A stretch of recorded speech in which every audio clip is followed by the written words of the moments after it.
Hello my dear students, प्यारे बच्चों। आज हम आपके साइंस में से चैप्टर नंबर 11 पढ़ने वाले हैं, जिसका नाम है फॉर्म्स ऑफ वाटर।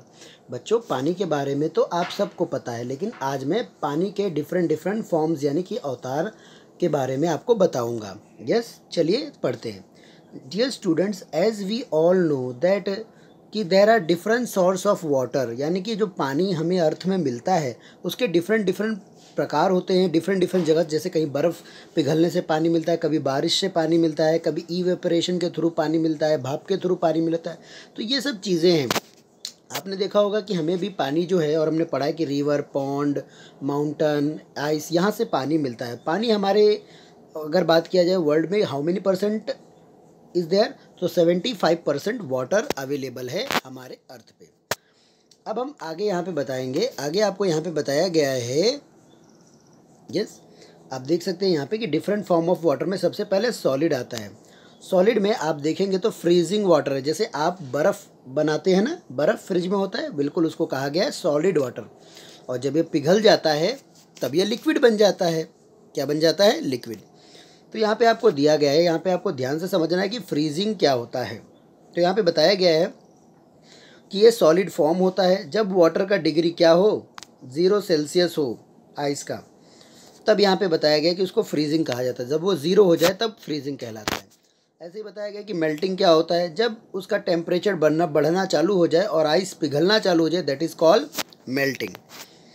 अब हम पढ़ेंगे कि जब आइस मेल्ट हो जाता है तो वो क्या बन जाता है? पानी। जैसे आप देखेंगे ड्रिंकिंग, बाथिंग, वाटरिंग, प्लांटिंग या कुकिंग में पानी का प्रयोग किया जाता है ना, डेली लाइफ में। वेरी गुड बच्चों। आपने तो देखा ही होगा कि मम्मी पापा कभी ना कभी पानी को गर्म भी करते हैं, उसमें से भाप भी निकलती है। इसको बोलते हैं गैसियस फॉर्म। क्या बोलते हैं बच्चों? This is called gaseous form.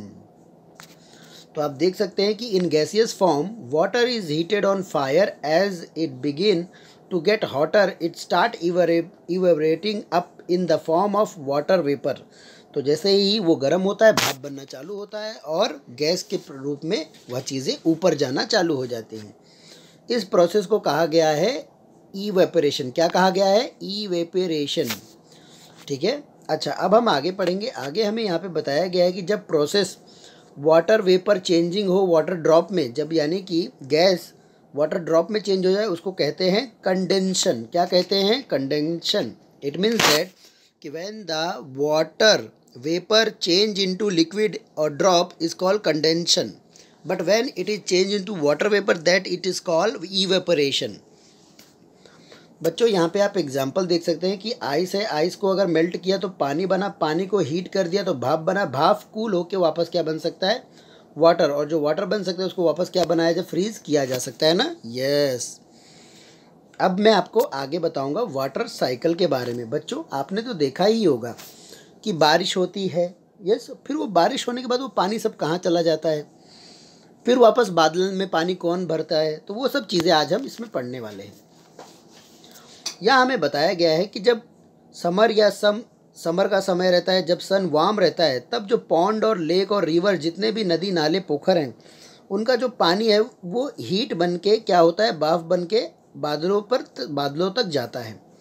और उसके बाद बताया गया कि एयर के थ्रू वो चले जाते हैं, उसके बाद वो कूल हो जाते हैं, और यहाँ पे बताया गया कि वो फिर ड्रॉप्स में कन्वर्ट हो जाते हैं, और फिर बारिश के रूप में, क्लाउड के थ्रू बारिश के रूप में वो हम पर वापस हमारे अर्थ पे फॉल होते हैं। यस, तो उसको रेन कह दिया गया है। तो ऐसे ही आपको यहाँ पे बताया गया है कि रेन वाटर जो है वापस वो पॉन्ड में आ जाता है, पॉन्ड से सी में, सी से फिर वापस भाप बनता है, वापस जाता है। तो ये साइकिल ऐसे राउंड चलता रहता है, इसीलिए इसको बोला गया है वाटर साइकिल, है ना। ओके प्यारे बच्चों।